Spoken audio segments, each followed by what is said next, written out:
There we are live. Right on time. Look at that. Hello, everybody. Welcome to the Punk Rock Libertarians Podcast, episode 418. I am Otto, and tonight I'm joined with Jared. Hello, everybody. At Jared PRL, if you're on Twitter. And we have, and right in center screen, just the way he wanted it. He said, he told everyone, I need to be in the center screen because He demanded it. I need everyone to focus on me and my pretty face. So thanks, K-Wags. Kyle Wagner, everybody. I did not say that. Hey, everybody. Glad to be on tonight. CEO of the Wagner Group. Yeah. No relation to the Wagner Group. And then you guys just heard him there. If you're listening, that would be the election denier himself, James Babb. Great to be with you. And Alex, last but not, well, I wouldn't say last. You're not last, but you're still not least. How about that? Good to see everybody. We have an award winner, but we'll get to that. We'll talk about the award winner that's in our midst right now. But special guest tonight, what I'm super stoked to have is the co-host of Conflicts of Interest, the news editor at Libertarian Institute, and the opinion editor at antiwar.com, Kyle Anzalone. Thanks for joining us, man. Guys, thanks so much for having me back on. Yeah, no, you nailed it. Thanks, man. Yes. All right, cool. Yeah, no, it's great, man, having you on here. Man, so much is going on. I literally was in DC. So I was in DC. I was last night. I went and saw Iron Maiden play at the Capital One Arena, and I was so stoked to be there. But then every time I go to DC, though, I always tonight could be the night to get vaporized. We're so close. We're so close to nuclear war, and that's all I think about when I'm driving into DC and I see the Capitol building. Yeah, but if it happened there, at least you know it was for a good cause. You know, it would be really sad if it happened like somewhere else, you know, and those guys just continued on regardless. Yeah, it's funny. Scott was talking about on this podcast. He was on with some guy. I forget the guest. I think it might have been Peter Van Buren. They were talking about this 1960s movie where Russia the United States accidentally nuked Moscow, and they didn't want the war to escalate. And they're like, "We're sorry, it was a complete accident." And to prove it was an accident, they had to agree to nuke their own city, and they chose New York City. And Scott was like, "What? That's bullshit. What? It should have been D.C. Capital for capital." It's like, what did New York ever do to these people? That's not fair. But yeah, that was cool. I was just listening to that today. But so thank you so much for calling. There's just so much stuff going on. I'm hearing about the 101st Airborne. Yeah, thank you, Alex. That's what I want. That video I saw over the weekend about the 101st Airborne being deployed for the first time in Europe since World War II. Man, I was just watching Band of Brothers too, which is about the 101st Airborne being in Nazi, occupied Europe. And I'm just thinking, I just watched that, rewatched it for the first time in a few years, and now it's like, we're back. Yeah, you posted that. You posted on antiwar.com, Kyle, correct? I think that's where I stumbled across it. And then this is the retweet from the Mises Caucus. But, Jared, if you want to pull this video up, but it is pretty scary, and seems like it's an escalation. So, Kyle, what are your thoughts on this latest? Yes, I did cover this for antiwar.com, like you said. The article title is 101st Airborne deployed to Ukraine's border, and the Brigadier General John Lubis, who's the highest ranking commander of the 101st, who's on the ground there in Romania, said that his troops are on full deployment, and this is not a training deployment. This is a combat deployment for us. We understand we need to be ready to fight tonight. And so, that's a pretty provocative thing to say. And then there's another, I think, a colonel that's on the ground there, and he's quoted in this video. And he says that basically what they're doing is they're at a forward operating base within 4 miles of Ukraine's border. And those soldiers are in joint exercises with Romanian forces. And they're looking at what Ukraine is doing on the ground in eastern Ukraine, what their forces are doing, what they're going up against Russia. And then they're building out those those scenarios and running those combat military war games right on the border. And they had this CBS News reporter flying around with them over the weekend. It's like a promotional video for the Pentagon is essentially what this CBS report amounts to. But it is very provocative. Now, it is only another 4,700 troops. There's already 100,000 American troops, but these are, this is the closest deployment to Ukraine's border that we've had since. There's CIA on the ground. There's a bunch of special operations veterans on the ground on the front lines. We now know there's U.S. special operations forces in Ukraine. So there are troops in Ukraine, but as like an official in uniform doing military drills, these people are only 3.5 miles from the Ukrainian border. Jesus. Yeah. Do you want to go ahead and play that, Jared? Let's pull that up. But yeah, it is pretty scary. And I stumbled across that this weekend and very, very unsettling. They're America's go-to combat troops. Go, go, go, go. The soldiers of the 101st Airborne Division, now the closest U.S. forces to the fight in Ukraine. We joined Colonel Edwin Mathadas and Brigadier General John Lubis on board a Black Hawk helicopter where we flew along the coast of the Black Sea, across those same waters from Russian-held territory in Ukraine, including Crimea. What is the what if? What are you preparing for? We got two major tasks, right? To assure our allies and deter our adversaries from doing anything. Fully aware those adversaries have eyes Crimea, on everything. which is part of that is Russia. close. That part of it? That's the entire part of it. That's the whole deter aspect, right? They know that we're here. They know that we're ready. We're just coming within 3.5 Jesus. miles of Ukraine. I love the look of the reporter. He's just That city behind us is Okay. in Ukraine. We're right on the edge of NATO territory. These embedded We reporters, reached the God, they're forward the worst. operating site. dude. To watch Pause it. forces Pause of it. the Pause it 1 second. 101st. Isn't it gross how they keep saying NATO territory? Yeah. Like that bothers the shit out of me when I hear people say that's NATO territory. Like, no, that's a sovereign country that you're in. But I guess it's not so sovereign. What are they calling NATO territory? What country is that they're in currently? I forgot. Romania. Romania. Okay, yeah. So I wasn't sure if it was Croatia or Romania. Yeah, so they're saying Romania, that's NATO territory. Ugh. No, I mean Sorry. that's a really good point because most Americans don't know where Romania is. They couldn't find it on a map. They don't even know where but the when fuck you say Ukraine NATO, is. right? Yeah. But when you say NATO territory, it sounds like someplace American troops should be, and so it's a really good propaganda point. Yep. Very, very Yeah, true. like who wants to go to war for Romania?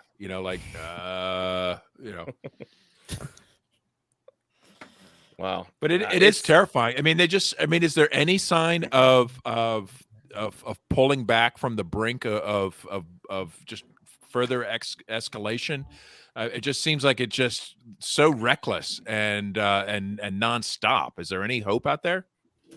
I guess all right. To be optimistic, I'll point to a few things.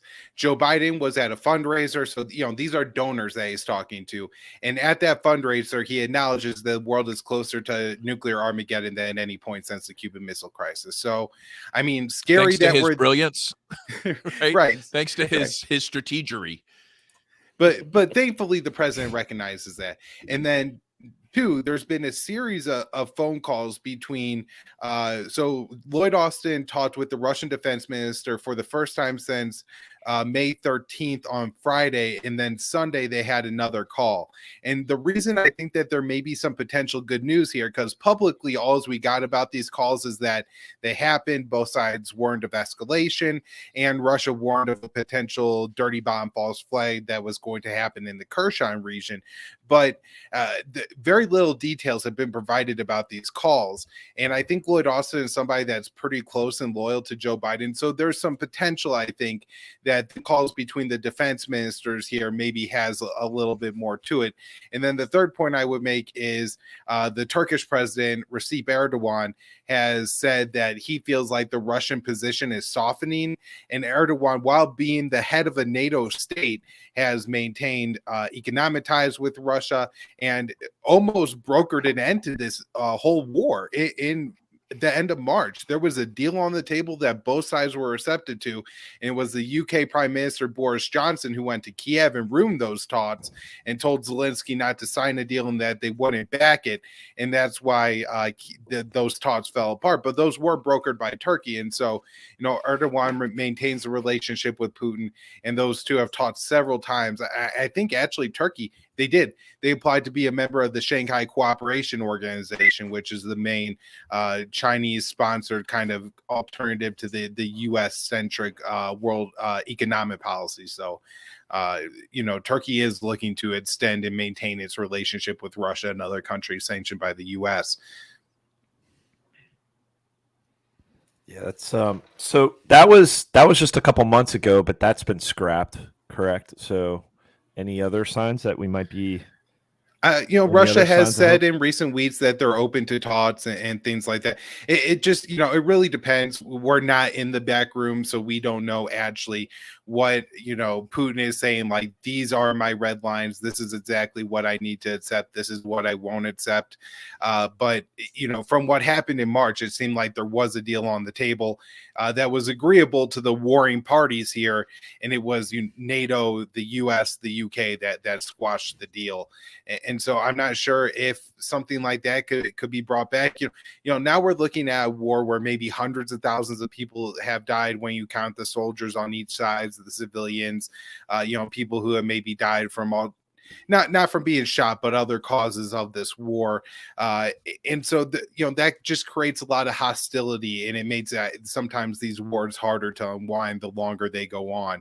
And so who knows if we could go back to that deal from April, but you would hope that at this point, everybody would be pushing for it to try to come to some resolution here before this thing gets really nasty this winter. What about the Europeans, the quote, NATO allies that are going to be very cold this winter? Wasn't Germany, it seemed like they were already pressuring their government to break from the sanctions regime. And was it the prime minister of Italy or somebody, like others have had like secret conversations revealed where they're like, they're trying to get back. They want to be on. They need their fuel. They need this to be over, but they're afraid to break ranks. So, yeah, absolutely. And there was my colleague Connor Freeman wrote an article for antiwar.com Sunday, and one of the things he detailed in that article was even the New York Times is now acknowledging the protests going on in Europe, and a lot of the European leaders are getting really uncomfortable.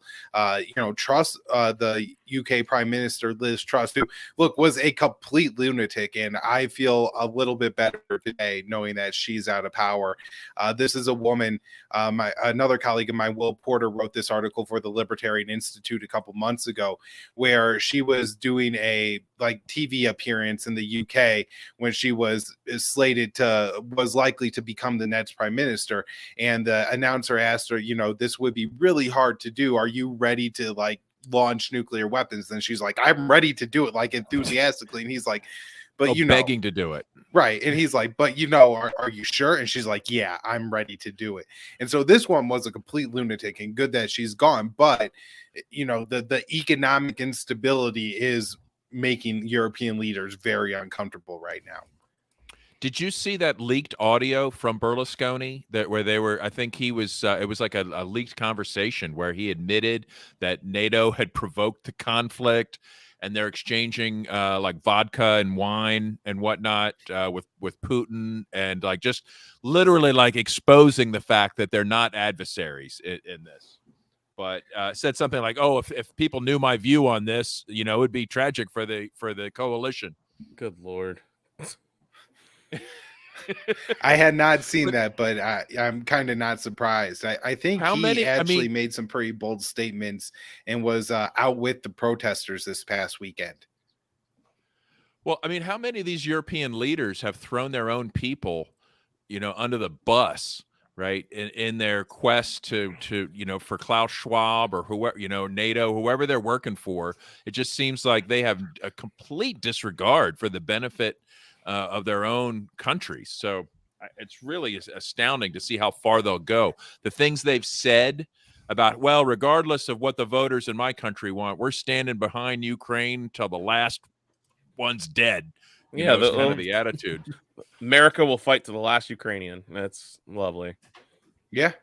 No, I've heard a lot of this kind of talk, and David Stockman at you could check out his archive at antiwar.com has, I think, done a pretty good job of detailing the economics, because like I'm a foreign policy guy, and I know the economics are associated with it, but I don't keep up with that part as much, and know all those fundamentals and mechanisms and stuff. But if you go check out that David Stockman archive, you'll get and understand exactly why the energy crunch is hitting the Europeans so much harder than everyone else, and why this has blown up in their faces so, terribly for the people of Europe.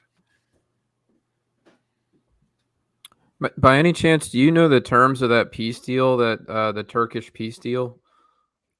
So, the broad outlines of the deal was recognition of Crimea as Russian, and then as well as the Donbass, but what the border or the lines were, who really knows, neutrality for Ukraine, and then Ukraine was going to get, I think, some kind of Budapest memorandum level insurances that, they would get Western support if they were attacked or something like that. But again, I don't think this was necessarily the final last deal. I don't think every last, like addendum point number 2, what happens if this happens kind of thing was all worked out. But I think they were pretty close to it. And we don't know all the details. We've only really gotten the Russian Foreign Minister Sergei Lavrov confirming this, and then also Fiona Hill, who is a Obama era administration official, who's one of the real hots. In fact, she testified at the first Trump impeachment, and she was, I believe, the one I confused what her and Vidman said, but I believe she's the one that said we had to fight Russia over there, referring to Ukraine, so we don't have to fight them over here. Yeah, I've heard that before with different countries. I think Iraq, but I'm curious, just in your perspective, like what is this conflict all about? Like, why, maybe for the noobs or foreign policy noobs, like what do you think is really behind this war? The real reason behind it? So, we're dealing with states here, right? We're all libertarians, but we're talking about states. And so, when I say like Russia or like Putin, I'm not talking about every last Russian or anything like that. But, Clearly. you have the fall of the Soviet Union. And with that, you have a massive, massive country that was broken up into, I think, 13 total states, and a lot of them very small. But one of the really contentious regions was Ukraine, because of how close Ukrainian territory is to Moscow, and then the historical importance of Ukraine, as well as, when the Soviet Union broke up, what became Ukrainian territory. I think if you look, like about 30 to 50% of the people are ethnically Russian, and I think over 50% are Russian speakers. Now, the reason there's more Russian speakers is because of like Soviet era programs and things like that, where everybody has to speak Russian if you want to advance in the Communist Party and be successful in the Soviet Union and everything like that. So you got more Russian speakers than you have actually Russians. But generally, the south and the east of Ukraine is very pro-Russian and everything like that. And then you have legacy tensions from the era of the Soviet Union. We as libertarians know, it was the Kremlin policies during the Soviet Union that starved millions of Ukrainians to death. And, you just had things going on in the Soviet Union. Like at one point, one of the Soviet leaders decided that this area, the Crimean Peninsula, that has historically, since about the time of the founding of the United States of America, had been Russian territory, the Crimean Peninsula. Well, for reasons of trying to balance and maintain his power, he transferred that to Ukraine. Now, this would be something along the lines of, I think, like if the president of the United States decided that Long Island was now a part of New Jersey or something like that. I'm sure New Yorkers would be very upset. It'd kind of be a big deal, but at the same time, it's not like, it's still the red, white, and blue for everyone. Nobody's going to go to war over this. People are going to complain, but that's about it. And so that happens to the Crimean Peninsula. So when Ukraine becomes its own state after the fall of the Soviet Union, you have this territory, particularly the Crimean Peninsula, that had been part of Russia forever and is very strategically important for Russia. The main Russian warm water Black Sea fleet was there, based there at Sevastopol and things like that. And so initially, after the fall of the Soviet Union, there's a pretty good relationship between Moscow and Kiev, and there, no war needs to happen or anything like that. And then you have after a they say pro-Russian government when they're talking about Viktor Yanukovych, who was the Ukrainian president a couple different times and who was ousted in pro-American and American-supported coups in Ukraine. They say, but he was more favorable to the Russian side. And then the governments that the U.S. supported were very, pro-Ukrainian, but in a way where, it goes beyond Trump's policies, right? Where, these are people who, look to outlaw the Russian language. And those are actually steps that were taken after the U.S. coup government took over in 2014. And so, that's kind of what's going on here, is that there's some legacy territory issues. There's a lot of ethnic issues here.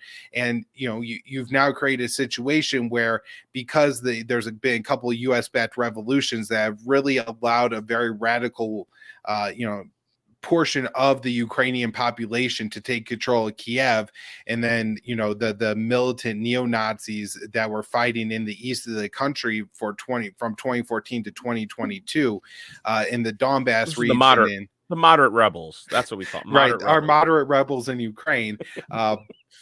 That war going on really set the stage for 2022 and the Russian invasion. I think what probably was a straw that broke the camel's back was in January and February of 2022, Ukraine really ramped up their attacks on the Donbass region. They had mobilized, I think, 250,000 forces at that time. And if you look in the 2 weeks before the Russian invasion of Ukraine at what was happening along the line of control in eastern Ukraine, there were tens of thousands of ceasefire violations, and over 80% of those were carried out by the Ukrainian forces. And so once the Ukrainian forces were pushing an offensive, or trying to attack the Donbass region, which was at that time an independent area of Ukraine, but really was backed by Russia, I don't think would have maybe been able to maintain their independence from Kiev, at least not for so long, without the support of Russia for all that time. And so once Ukraine starts to attack the Donbass, then Russia moves in with a full invasion, and we have, February 24th. What was the status of that election in those territories that everyone in the West says, oh, those sham elections, right? Okay. And then, were they sham elections? And of course, I deny all elections, but what was they're all what's your view on that? So I guess I want to separate the Crimea referendum that happened in 2014. Yes. That was a territory annexed by Russia in 2014. And I do think that referendum was pretty legitimate. There were European observers there for it. It wasn't like Russia was a military occupying force there. And if we look at just the situation on the ground in Crimea, when Russia annexed that territory, 50% of the military defected. They just went into work the next day and put on Russian uniforms. And so, I think that's a pretty good indication that the people of Crimea were fairly favorable to Russia. Now, I think the Donbass, the 4 recent referendums that, if you look at any media, they're calling them sham referendums. Yeah, I don't think you could hold a referendum on what territory is going to belong there in the middle of a war. My assumption is that since this was territory that's been held by Russia for the past 8 months and has been under pretty brutal attack from Ukrainian forces, the Ukrainian forces shell civilian areas and things like that. My guess is anybody who either was supportive of Kiev has lost their support for Kiev because, Ukrainian forces have been attacking them this whole time, or they fled because the Russian forces have been brutal in the territory that they've occupied as well.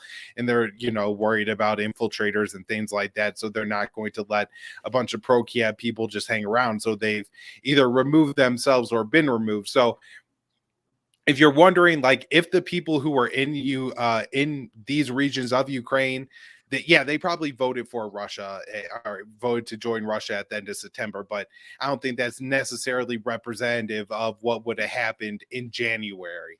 Now, the Donbass region, these are two republics, the Donetsk and the Luhansk Republic. They did attempt to join Russia back in 2014 and were rebuffed by Putin for a number of reasons, but. So I think it's probably safe to say that the Donbass region would have voted to join Russia. Although, after 8 months of war, maybe the people really hate the Russian forces because they invaded it and caused all this crisis. Maybe they love the Russian forces and see them as liberators. I'm not on the ground in the Donbass and I really don't know. But you really can't, I think, hold this kind of referendum during wartime and expect for, people to feel like it was fair.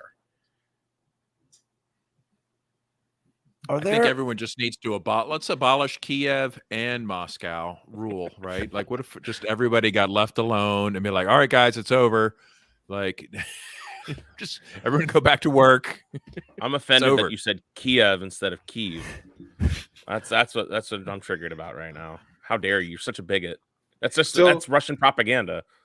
It was one of those things where had 2 years ago somebody said that to me, I would have started saying it the other way. But it was so obvious that after the war started, that then people were like censoring, and it was like it was like a dog whistle kind of thing. Like anybody who was saying it the wrong way clearly was pro-Russian, and anybody who was saying it the right way you could trust and listen to. So I couldn't bend at that point, and I still spell it the other way too. Awesome. Yes. Don't back down to these people, man. Like, is the Russian spelling like Kiev? Is that? Yeah. Well, to say it's the Russian spelling, I don't know. I think it's like the legacy Russian, spelling from the Soviet era. Yeah. All right, that would be right. But I mean, kind of a silly thing. Spelling that was used from 1990 till 2021 in almost every American media. Right. Look at any movie, any show, anything. It's always been Kiev. And they just wanted to change it overnight. February 2022. Most people know chicken Kiev, right? I think like that's probably the most common usage of that term in the world. It's chicken Kiev now. Right. I just had a nice frozen chicken Kiev for dinner this evening. If you're not spelling it nobody with eats the proper chicken Kiev. Yeah, nobody no. If you're not spelling it with the proper Cyrillic, then you're truly a bigot. So, well, are there any good journalists on the ground or any good information coming out, Kyle, other than what's coming from antiwar.com? Because we don't really talk about it on PRL, mainly because A, we don't have the docs, and B, there's so much propaganda when it comes to what's going on in Ukraine. Are there any good journalists on the ground or anybody else doing fairly decent, accurate reporting? I mean, there's only so few people that you can trust.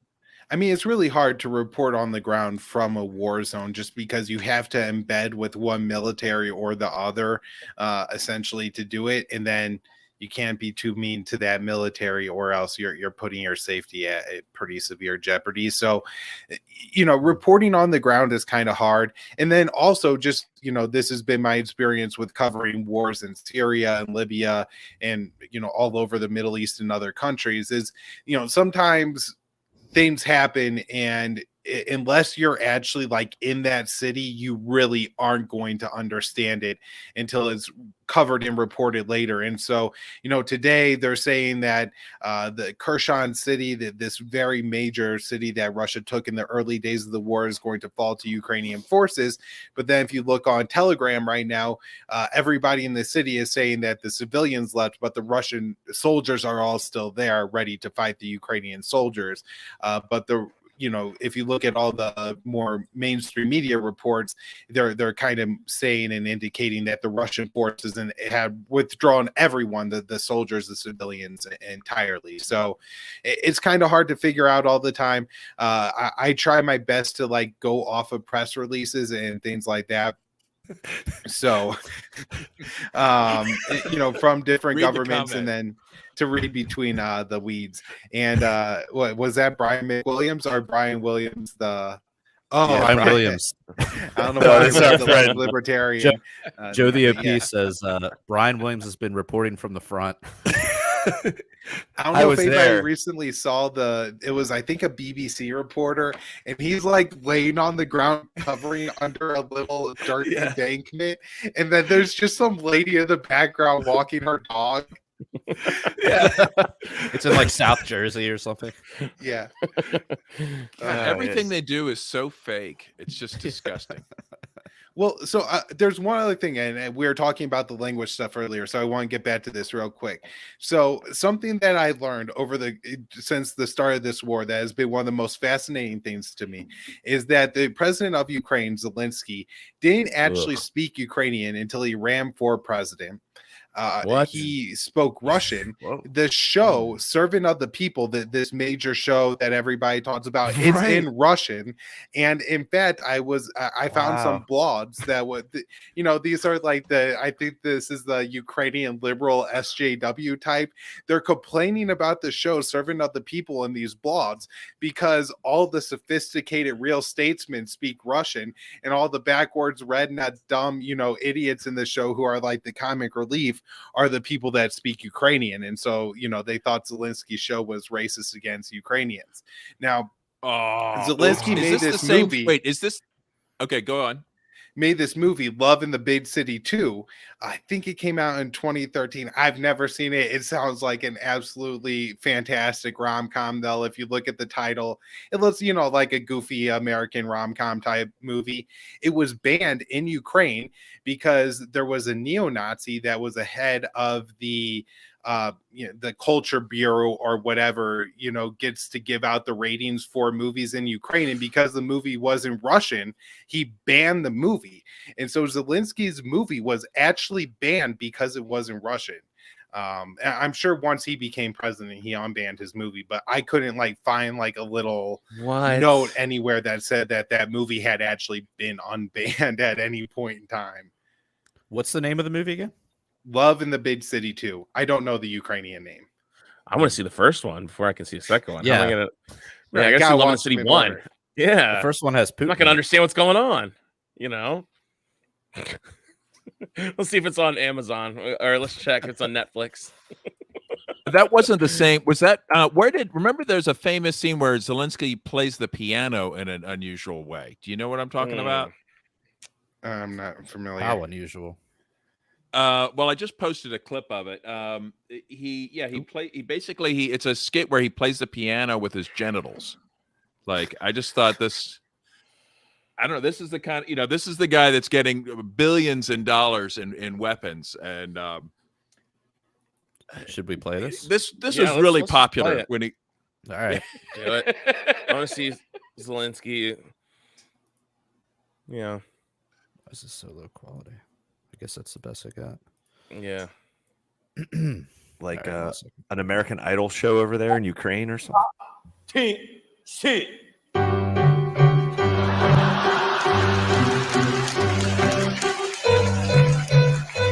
Wow, so he's playing it with his balls. I think you get the idea. I think that's Yeah. enough. Of This Well, that Hey, just I think put the that was the American taxpayer- performance. So someone needs to make a meme, put the American taxpayer right there instead of the piano, and just kind of have him Yeah. teabagging every one of us. Yeah, Pretty yeah, much. that'll be. Kyle, do you know of all these weapons, all this aid that's gone to Ukraine supposedly to fight Russia? How much of it's actually fighting Russia, and how much of it's just being sold on the black market, possibly being bought by Russians? It wasn't. It was recently Ukraine was identified as the most corrupt country in Europe, and Russia probably number 2. So what is your thought on where all these weapons going to end up, and who's going to be using them in 20 years from now? Yeah, I mean, very, very astute concerns. And I really don't know. At one point, there was a report, I think it was from CBS News, and it was in April, estimating that only 30% of the weapons had made it to the front lines. But when you look at these numbers, you do have to be careful because the Ukrainians have their own incentives.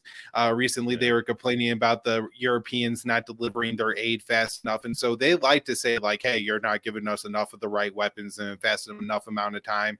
That may be true. Maybe the weapons weapons are being funneled somewhere else. Maybe the Ukrainians are just, trying to get more weapons, and this is their way of complaining and trying to do that. And so, some of these things are hard to parse out, but I would guess that, at minimum, 10% or so of the weapons are getting lost somewhere along the supply chain line. And, who knows where they could end up. We have our Secretary of State, Antony Blinken, right now. And there's a great article by John Kiriakou in Consortium News this week, where Kiriakou goes and explains that Blinken's been to 3 South American countries and a couple other countries. And what he's trying to get them to do is to send their Soviet-era weapon systems and Russian weapon systems to the Ukrainians, and to then get these countries American weapons. So who knows if, maybe they're doing some off-books trading and things like that is going on. Because look, if you're the Chileans, maybe you don't want to upset Moscow, but maybe you're okay with being bribed with some American tanks. And so you'll let the Americans send you some of their weapon systems, but you don't want it to be like a big public on the books kind of thing. That doesn't sound like the military industrial complex would engage in any behavior like that. Well, the mission is, the important thing is that the weapons got sold. Okay. Yeah. It really doesn't matter who gets them or who gets the receiving end of those weapons. Yeah. The important thing is that the contracts happened, and these are good American jobs. These are good American jobs. We got to make these weapons. It's like it's America's two words for you. Made in America. Oh man. Let me start off with 2 words. Made in America. Did you see the Trump clip where he goes, "There's 4 beautiful words made in America"? I swear to God. No way. No. He's not the first president to screw this one up. No wonder you're denying all these elections. People like that. The script writers these days, whoever's in charge of the teleprompters, right? Just come on, this is just getting ridiculous. Like, can't we? I mean, all of these billions of dollars, and we can't get some decent script writers. I saw a story in the mainstream media that the Russian soldiers were being supplied with Viagra to rape Ukrainian women. Yes. Is there any truth to that, do you think? No. They use that same line in Libya. Yeah. To propagandize that bullshit.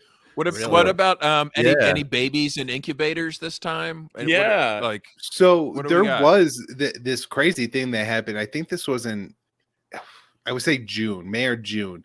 There was a Ukrainian official who was like their human rights commissioner or whatever, who was alleging that the Russian soldiers were raping all these children. And then the Ukrainian government fired her for making it all up. So wow. I kind of doubt you're any bad of when these you get stories. fired from the Ukrainian. I remember that. I think we made fun of that on the show like a year ago, or it was a while ago. Yeah. Damn. I got the docs. This was New York Post. New York Post. This was just a couple days ago, October 24th.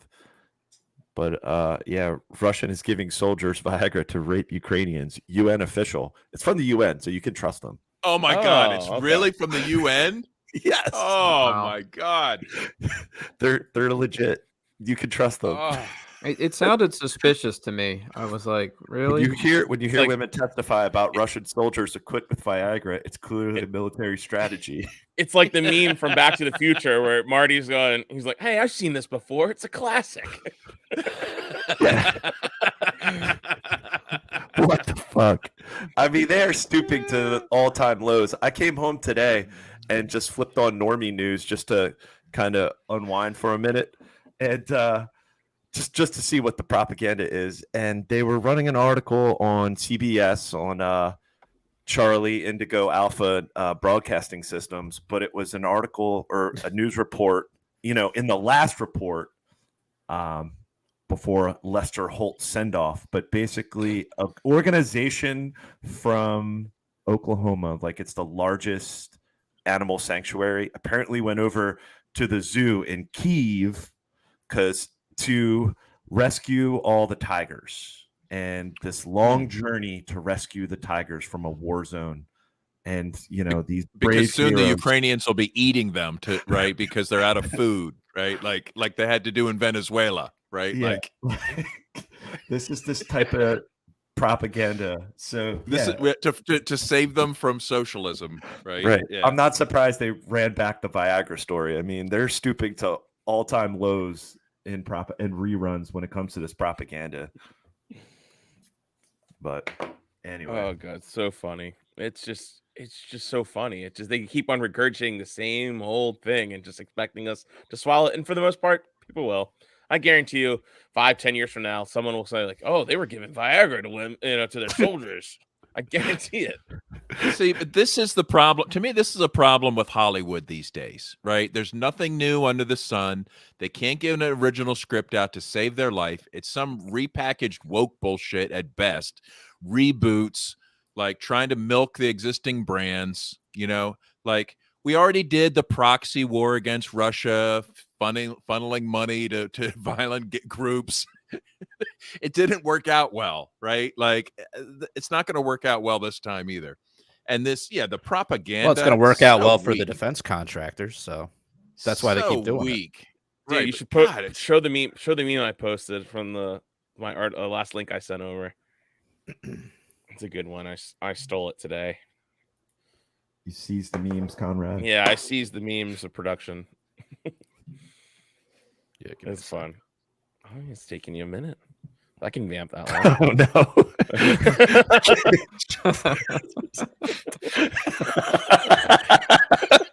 World Economic Forum. Yeah. It's for everyone listening right now. It says the age of Pfizer is over. The time of Raytheon has come, and it shows a picture.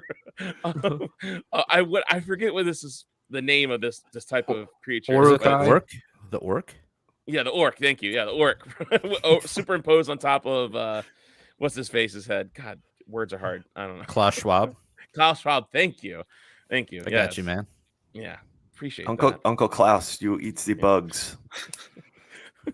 Yeah, holy shit, man. Oh, it's the pharmaceuticals had a run. Now it's Raytheon's turn. So speaking real quick, I'll touch on the bug thing real quick. So have you guys ever heard of the Netflix show, or it's Netflix, but it's also BBC or whatever, I guess. It's the British Bake Off or whatever baking show. Oh, I the saw Great that British clip. Baking Show. Yeah. Holy shit, this was insane. Yeah. You're not they didn't have a bug recipe. They made people use crickets and they in one of their competitions, and then they criticized someone for not using enough crickets. They're like, you didn't use that many crickets. That's a good savory taste you need to add to your whatever your cupcake or whatever. Yeah. It's insane. And it's like my wife doesn't believe me. I'm like, they're trying to get people to eat bugs. And she's like, no, they're not. And so every single time it pops up, I always send her the link. Yeah, I'm trying to find the docs, but I did see that floating around on Twitter. Man, that blew me I was away. like, holy shit! Yeah. Hey, I just posted another World Economic Forum video. This one is, I think it's from like the summer, but it was UN Secretary for Global Com says they own the science on climate change, and they describe how they partnered with Google to make sure that all search results are favorable to their UN agenda. It's pretty scary when you think about the kind of control these people have been able to put together especially over media like this. Oh wow! Yeah, some of these clips partnered are with insane. Google, for example. If you Google climate change, you will, at the top of your search, you will get all kinds of UN resources. We started this partnership when we were shocked to see that when we Googled climate change, we were getting incredibly distorted information right at the top. So we're becoming much more proactive. Distorted. We own the science, and we think we own the science. We own the science. We own the science. Hold on. We own the science, and we think that the world, should know it, and the platforms themselves also do. But again, it's a huge challenge that I think all sectors of society need to be very active in. And we're the conspiracy theorists. We're the conspiracy theorists. Dude, I just posted another. Yeah, like you tell people about this, and it's like they're fucking videos. Like they're a bunch of Dr. Evils I know. just having conferences and just blurting out what the fuck's happening. It's like, but we're fucking nuts. It's like it's all fucking out there.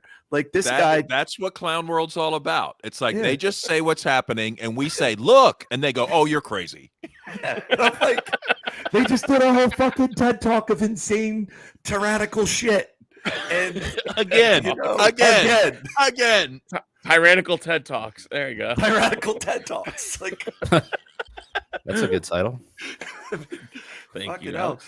So I just posted in the chat too. So Liz Truss is gone, and that what Kyle was talking about, that video that was up where she was just like, "Oh yeah, I'm prepared to, launch some nukes." She was worse than Boris. Yeah, with I that mean, stuff. off the hinges. Well, this guy, Well, it looked like she was ready to prove her manhood and launch those nukes, right? Like so what you're saying? I wouldn't do it. I'm ready to nuke them. right? I And want then to this- nuke them. It's my duty to nuke them. Yeah. So this apparent rumor has it this is, or maybe it's confirmed, but this is her replacement. And this guy It's is been a confirmed, yeah. World Economic Forum, and he's about to usher in the central bank digital currency in England. Like, God save the king. I mean, right? But he's another, this is another World Economic Forum shill. I got some conspiracy theories about this stuff, but let's watch this. Watch this. Group of the world's 7 most advanced economies, the G7, is launching a set of public policy principles for retail central bank digital currencies, CBDCs. Central bank digital currencies could be a digital version of money, a bit like a digital banknote that could be used alongside physical notes and coins. Fun. Unlike most of the digital money people use daily today, it would be issued directly This guy's by a got big central ears, bank, man. like the Bank of England in the UK. And governments and central banks across the world are working together, looking into together. what having That's a not frightening. digital currency might mean Across in the ocean. practice. This includes issues that people care about, such as ensuring users' money would be safe and secure, that it could work with other ways to pay, would be energy efficient and available Will it to be everyone. Oh, A potential Inclusive. CBDC could Inclusive, offer businesses equity, and consumers equitable. new ways to pay in the future. Equitable It's all tyranny. part of the wider story You will of digital pay. innovation that has delivered benefits to millions around the it's world a new way and in to the make UK. millions pay. The decision on whether We're to gonna make launch you a central pay. bank digital currency is for each country to make, and no G7 jurisdiction has yet made that choice. These decisions raise important questions about the reshaping of our economy, financial Reshaping. systems, and the way in which people interact with money and Check out his payments. hair, though, and for That's way our why people listeners working interact listening together now, He and just said it careful there. evaluation with our international just said it partners there. is essential. What do you I'm say? sorry, talk In the over He you. wants UK to earlier this reshape year- the way people interact. That's what he said. That's what he fucking just said. Interact with money and payments, yeah. But interact. It's, and the way in which people interact with money and payments.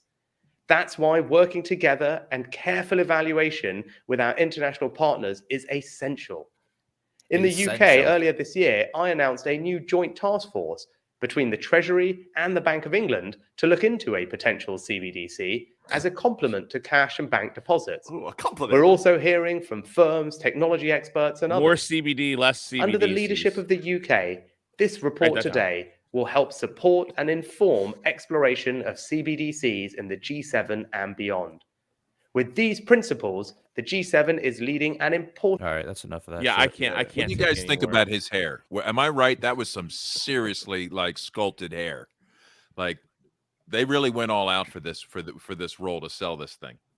Yeah. So I had heard, I don't know a lot about this guy, but just from scrolling through Twitter today and seeing some posts from other, people in the anti-war community, the impression was this guy is the emptiest of empty suits. And that video seems to confirm it for me. I'm pretty sure he had never read that before and had no idea what he was talking about. He's But just, at least in that he's the guy country, that's going to they agree to whatever.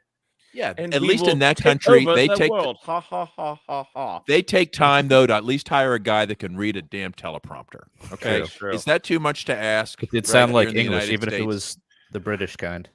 Yeah, but it's That was the- it's so that was much the- more that was the- boring that I guess way. you have to call it the King's English now. It's not the Queen's English anymore. It's Right. the King's English. Well, the great part is you could just read the White House transcript and they'll have what was on the teleprompter, not what came out of the president's mouth, which always adds to the confusion and the fun of this. No, they don't. The mainstream media, the way like the different outlets like Fox News, their writers are having a blast typing up these transcripts at CNN and stuff. They're trying to make sense to it. There's like 4 ellipses in every sentence to cut out everything. It's quite crazy. They don't always. Sometimes they publish exactly what he mumbles, and it's like, and they'll even like try to phonetically type it out, and then say like they just have a cat walk across their keyboard. Yeah, it says like with the quotations about he was trying to swat a fly away from his face. I'll say, yeah, like, just put stroke in brackets. Begin stroke and then end stroke.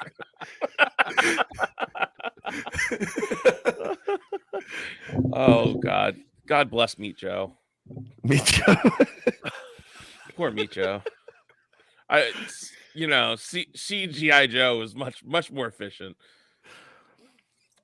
But they could have had better effects.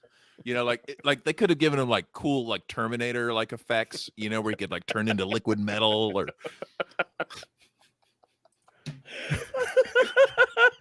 Yeah, or like put him on the moon or something, Like, why are you going to just put him in like a fake White House when you could just put him on the moon? Did you see those?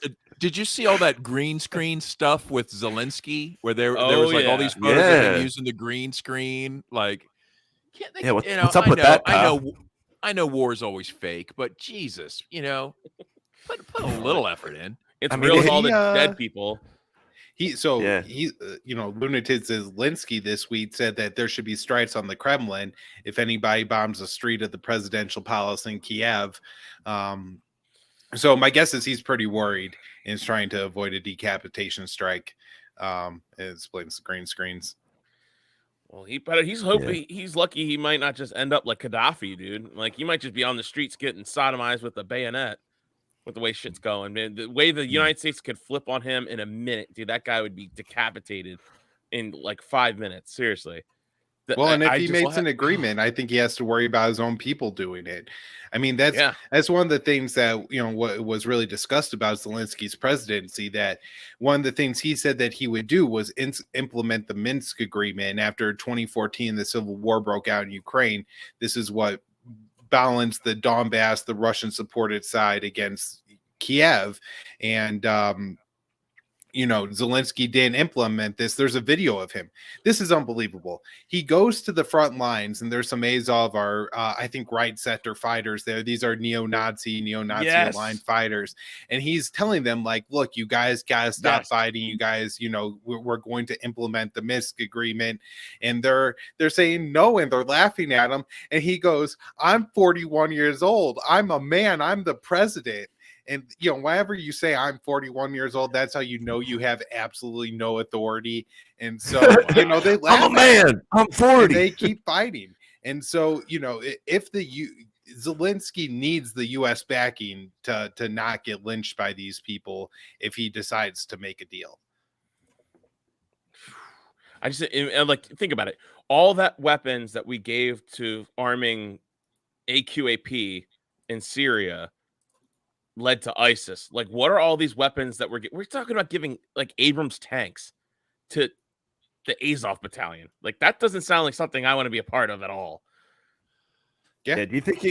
How about those rocket launchers? Right? Those what are those missiles? Those like anti-radar down any commercial airliner could come down with one of those. Oh, they've given them map Stinger pads, missiles. the Stingers. They've given various variations of them. They have the Groms from Poland and a couple others from Europe. They've given them all kinds of air defense systems. And remember, I think it was 2015 when the airliner got shot down over this region by one side or the other using an air defense system. That's right. That's right. I forgot about hopefully that. With like the level of not hopefully with the warfare, but hopefully there's so much war going on in Ukraine. No airlines are chancing it flying anywhere near the place. But, you do have to worry that if this goes on and turns into like a slower smoldering conflict, which of these weapons could then be used against civilian targets and things like that. Right. And what are these organizations going to be? What's the configuration 20 years from now? Yep. Right. Like, I mean, remember the Mujahideen was invited into the White House under Ronald Reagan and praised as founding fathers, right? And then and they were Remember heavily armed. They were fighting with Rambo. Yeah, the brave Mujahideen fighters. Yeah, all in a proxy war against Russia. Oh, what? I forget how that ended up. What did anything go wrong there? I don't. Oh God, it's just funny, man. But that leads us to this awesome video from, once again, our boy Dan Smots is killing it with his working with Jeremy Kaufman up in New Hampshire. I think it's all the way at the top, Jared. We should probably play this. This is great. This new video just dropped a few hours ago. Lyrical ad saying that war is gay. I'm here to tell you the truth. War is retarded. It's retarded. We're not supposed to say that word, but this is exactly why we need to say it. Because if you support war, you are a retard. We have done this before. This isn't new. Weak, soft, anti-American terrorist sympathizer. These are some of the things you would have been called for opposing the Iraq War in 2003 or Vietnam in the 1960s. And today, you'll be called similar things for opposing America's involvement in the Ukraine and Russian conflict. Well, you're not. What you actually are is brave. Being anti-war is always unpopular, but it takes people who are willing to stand up and say, no, this isn't our fight. No, we don't need to be involved. And the people who are weak and soft are the people who want to steal from you to get us involved in a conflict we have no business in. I'm glad they put Tulsi in that. The war on poverty was won by poverty. The war on drugs was won by drugs. The war on Afghanistan was won by goat herders with an average income of $500 per year.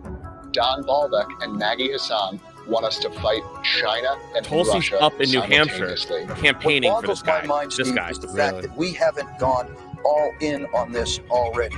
Diplomatically, informationally, militarily, and economically. Everything's on the table when it comes to keeping our country safe. Everything. And what we've seen from Russia in particular recently. And we can't take any pressure off China either. We got to go after China because they're in this with them. Maggie Hassan and Don Baldock want to take your money so that your children can die and America can be hurt. This November, be brave, be anti-war, be a libertarian. I'm Jeremy Kaufman, and I'm serious. Hell yes. I love that one. Because at first I was like, uh-oh. Epic. I got the preview for it, and I was like, all right, everyone, buckle up.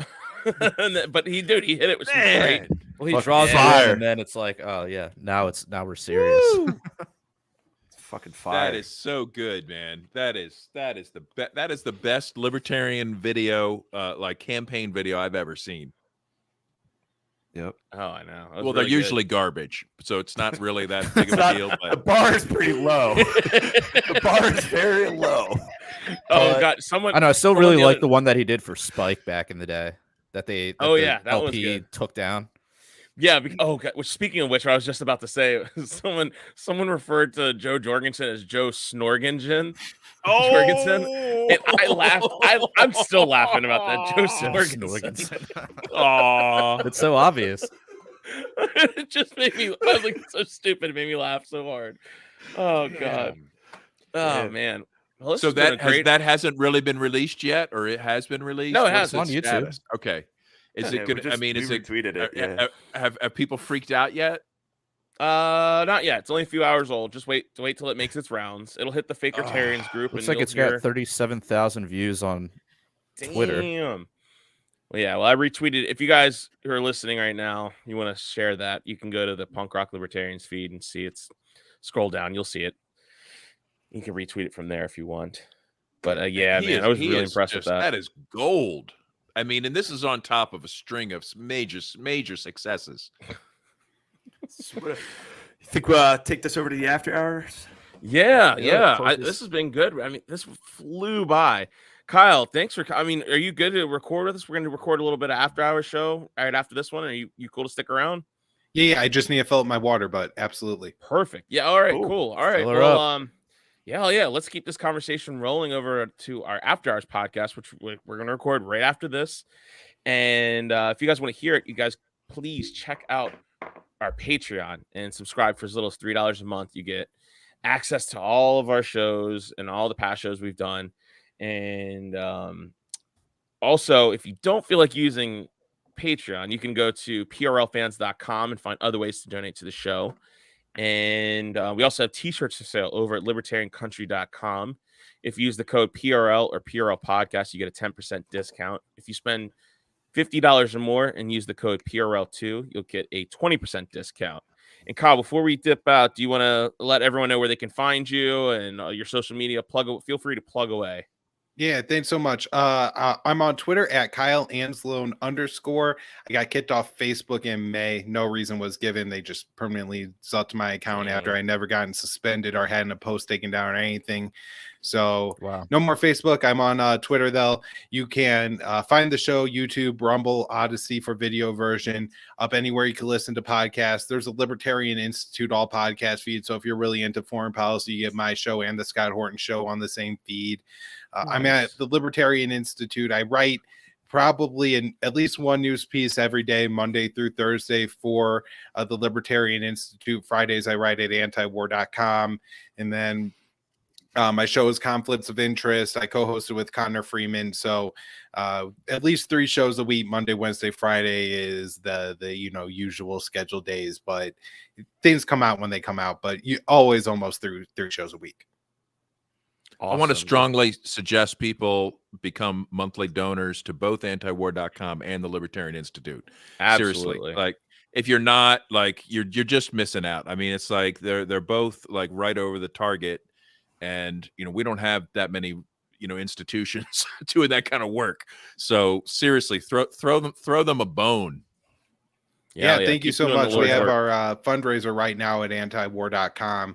And we've gotten recommendations from a variety of people, from Noam Chomsky all the way to Douglas McGregor. We got tomorrow. Now punk rock libertarians. Well, speaking of rock, tomorrow, if you check out the antiwar.com page, there's going to be a pitch to donate to the site from Roger Waters of Pink Floyd. So a lot of really cool stuff going on at antiwar.com. Nice. Cool. Awesome. Well, thank you so much. Cool. And everybody, until next time, live free or die.